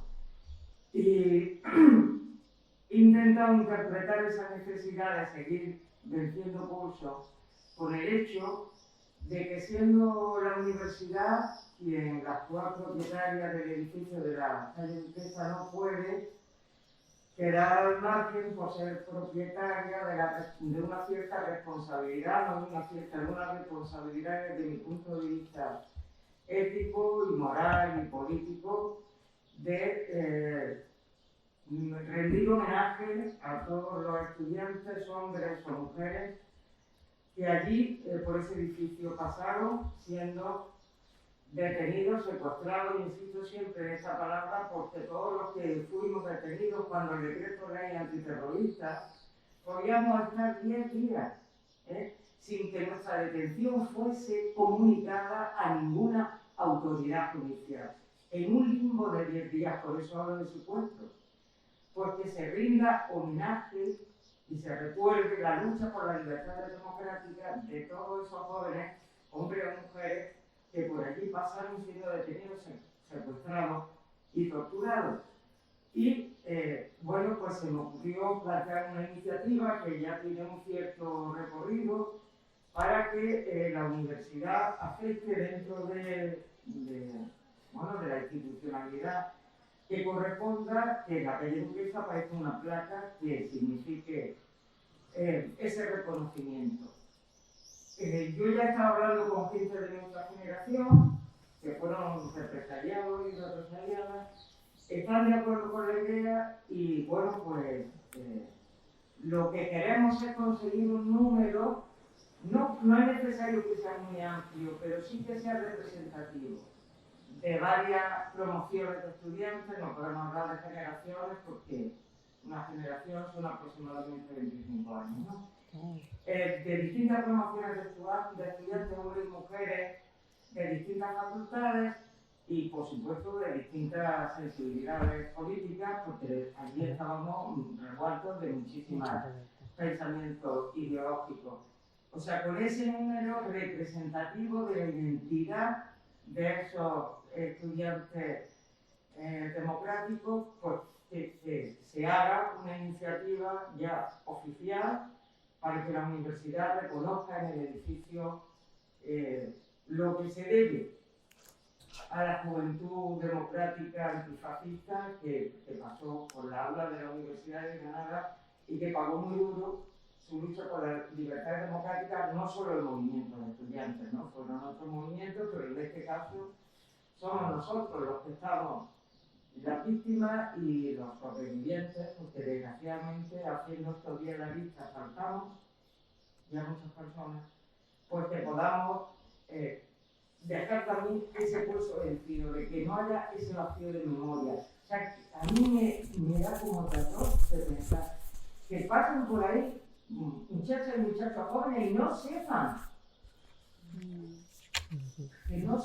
qué pasó.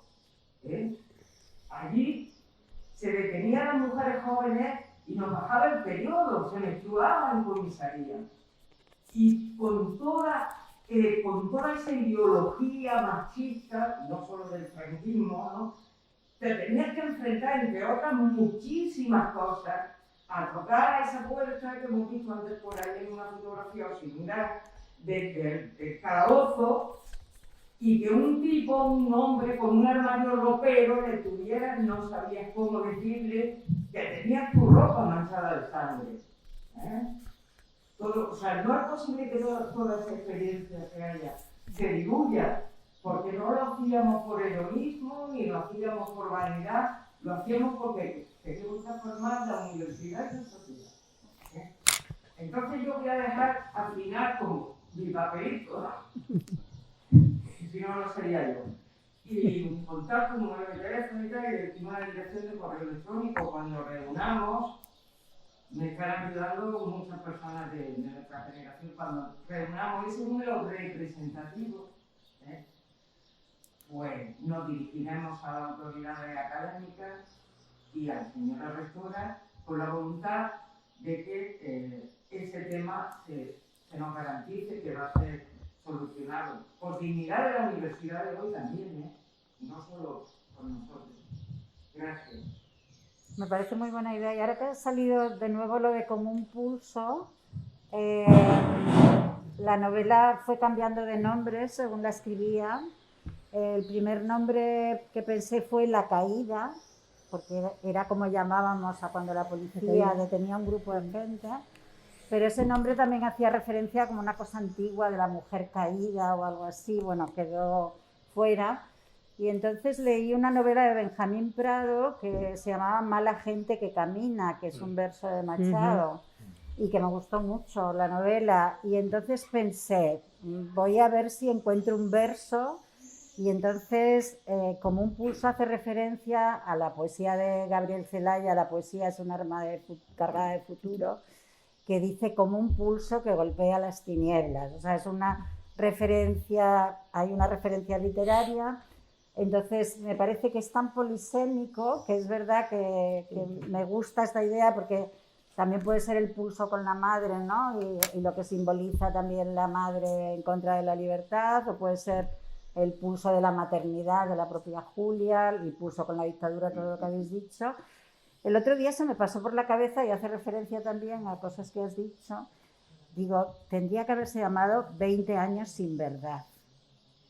Pero planteé esto, el último sitio que he estado es en la fábrica Bridgestone de neumáticos de Burgos, que me invitó la Fundación Anastasio de Gracia de la UGT, que tienen un programa maravilloso que se llama Los libros a las fábricas. Entonces son clubs de lectura en fábricas grandes, ellos compraron 100 ejemplares de la novela y me invitaron a Burgos, entonces estuve allí. Y entonces dije, sí, había pensado quizás 20 años sin verdad. Y me dijeron todos, no, como un pulso, como un pulso. Total, que quedó ya bendecido el título. La idea que propones yo creo que es fundamental. O sea, yo creo que si ese edificio es de la universidad, parece ser que tiene muchos problemas estructurales, sí, tiene cantidad, un poco largo de explicar. Pero si en algún momento se hace algo... Por ahora una placa que recuerde la cantidad de estudiantes, pero si en algún momento se hace algo, yo creo que respetar algunas celdas, o sea, incluso aunque si lo tiran todo, respetar la zona de las celdas o alguna zona de celdas para hacer un espacio de memoria me parece fundamental, porque si no nos quedamos, es verdad, sin lugares de memoria, los vamos siguiendo. Antonio y yo trasladaremos creo que tiene sentido, ¿no? Y estamos pendientes ya de una placa que se ponga al lado, debajo, encima de la que está en derecho, enfrente, donde habla de cuando se inauguró el edificio, que era Joaquín Ruiz Jiménez. Aquí tenemos otra. Exactamente, pero todavía no lo hemos conseguido. Y está planteado en el Consejo de Gobierno. Sí. Pues ahora ya, ahora ya hacen falta otra propuesta. Pues sigamos, ¿no? Porque la propuesta de Carmen es justamente eso, seguir y reconocer lo que ocurrió. Yo veo que ya el tiempo los tenemos como muy yo tengo apuntadas vuestras entonces, preguntas, pero bueno, no pasa nada. Tú me dijiste que se hiciera y ya se hace. Eso es hacer los deberes, que en el marxismo tú sabes que las cosas había que hacerlas y si decía, pues hay que hacerlas. Yo creo que vamos a cerrar el acto. Pues yo creo que sí, cuando tú quieras, Enrique. Pues bueno, si os parece, vamos a cerrar este acto precioso, que me ha parecido precioso, la verdad. Y yo en mi cierre voy a hacer un pequeño comentario y voy a dar las gracias. En primer lugar, a Lola Parra, porque la lectura me ha parecido extraordinaria. Lleva una actriz dentro, eso es indiscutible. Y como los doblajes de la época soviética al principio, con una sola voz, las dos voces, masculina y femenina, ha estado muy bien. Sí. Ha estado muy bien. Es que ha hecho teatro, ¿eh? Ha hecho teatro, ha sido una maravilla, de verdad, muchas gracias. A José Antonio, mi compañero, porque no ya por su análisis pormenorizado de la obra, sino porque siempre invita a pensar. O sea, José Antonio, una particularidad que tiene, ya coincido con él en muchos actos, es que nunca te deja indiferente. Yo he leído la obra con el mismo interés que él, y lo que yo aprecio en la obra, sobre todo, es una naturalidad extraordinaria en todo lo que se relata. A mí eso es lo que más me ha llamado la atención. Es decir, a mí, mi abuela me ha contado historias, mi padre me ha contado historias, todo el mundo me ha contado historias. Cuando murió Franco, pues yo nací en el 69, ¿no? Tenía pocos años en ese momento. Recuerdo que en toda esa noche pues pusieron películas y yo pues dormía en la habitación de la televisión, como pasaba en aquella época, aquí que no paraban las películas. Yo sabía que había pasado algo gordo, ya mi padre me fue contando un poco la historia. Mi padre también estuvo en este movimiento antifranquista. Y en este sentido quiero decir que la novela, una de las cosas más sugerentes que tiene, la veo muy cinematográfica, lo digo ya como lector filólogo, la veo muy cinematográfica. Creo sinceramente que la novela histórica es ahora un género muy cultivado. No sé si os habéis dado cuenta, y lo digo tanto por lo que mejor conozco, que es la literatura española y la rusa. Las grandes novelas, Guzdiel y Ágina, se me viene a la mente la última lectura que hice de una escritora rusa contemporánea muy joven. Realmente, aparte de tener un sentido muy importante, esta ficción sobre la historia en un formato de éxito, por lo cual realmente te invito a que alguien piense en la posibilidad de hacer de esto una película, suponiendo que esto sea un formato de éxito, porque ahora se llevan las series, pero bueno, que una película sería factible, y lo veo porque realmente los personajes están muy bien construidos. Están muy bien construidos. Tanto Roberto como Simón, por supuesto Julia, que voy a contar, ¿no? Son personajes que están, y por supuesto Dani también, están muy bien construidos. Y entonces yo creo que eso se presta a que el lector se enganche fácilmente en la lectura. Y eso para mí es lo más llamativo. Es decir, no tienes que hacer ningún esfuerzo. Incluso las descripciones que se hacen en el libro están muy bien hechas. Cuando la detienen, cuando estás en comisaría, está bien documentado y tú percibes lo que está percibiendo el personaje. Y eso está muy, muy logrado.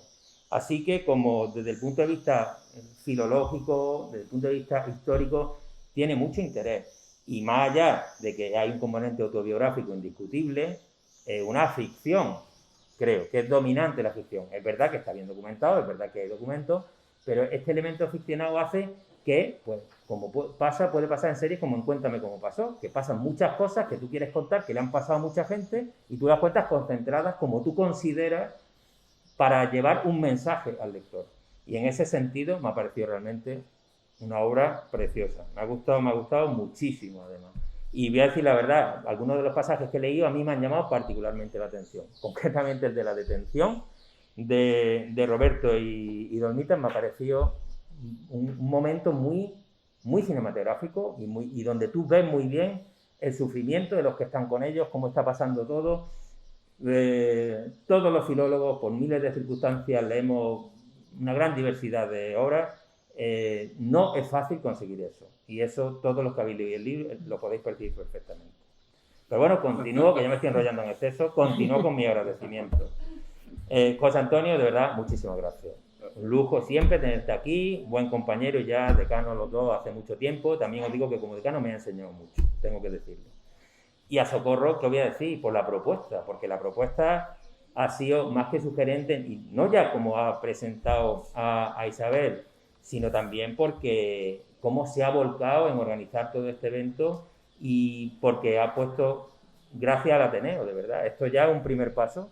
Nosotros ahora, esto de las facultades, los contratos programas, estas cosas que siempre tenemos que buscar, estar más en contacto con la sociedad granadina. Pues esto es un ejemplo de ello. Así que yo creo que tenemos una línea de trabajo que tenemos que continuar indiscutiblemente. Y a Isabel, ¿qué te voy a decir? Que me encantó, tuve una conversación por ella por teléfono extraordinaria, justo antes para organizar el acto, y pues muchas gracias por tu sensibilidad, por todo en realidad, ¿no? Y realmente por pensar también en nosotros para presentar tu libro, que me ha encantado. Ya pudimos intercambiar opiniones sobre algunas cuestiones y sobre todo lo que se traduce aquí. Y lo digo porque recientemente estuve en la Feria del Libro en una mesa redonda a la que estaba invitada escritoras mujeres, rusas. Creo que la prosa femenina es diferente. O sea, hay algo que la hace diferente de la masculina. Esto ciertamente es una cuestión algo más compleja. Evidentemente en este momento no vamos a discutirlo, pero sí se trasluce una sensibilidad y una forma de hacer. Eso pasa tanto por lo que respecta a la prosa como por lo que respecta al discurso político. Es fácilmente percibible que los recursos retóricos y las formas de funcionar de las mujeres, tanto políticas como escritoras, con las distintas facetas de la vida, es diferente. Y una cosa que requiere análisis, y bueno, algunos filólogos estamos en ello. Creo que es un tema ciertamente de interés. Y por supuesto, Antonia, nuestra productora del evento, y a Matilde, porque sin vosotras pues no hubiera sido posible todo esto. Así que para cerrar el acto voy a permitirme dar un pequeño detallito, voy a ser rápido a todos los que habéis venido aquí, no va a ser mucho tiempo, y es el siguiente. ¿Qué solemos dar en estos casos? El PIN de la facultad, que es importante. Así que a todas, con las normas de COVID que proceden, os voy a dar la Torre de Babel, que es nuestro simbolito. Antonio. Bien, muchas gracias. Hombre, me encanta ese símbolo. Hola. Y a vosotras también. Esto no suele ocurrir. Vaya tarde que me he regalado. Por favor. Así que nada. Qué bien. Hombre, y con este pequeño detallito por las notas del COVID no nos podremos ir todos juntos de aquí, eso sí que es una pena, realmente. Yo creo que podemos dar por concluido el acto. Así que nada, muchas gracias a todos por venir y próximo acto junto con el Ateneo, ya anuncio que será pronto. Gracias. Muchísimas gracias.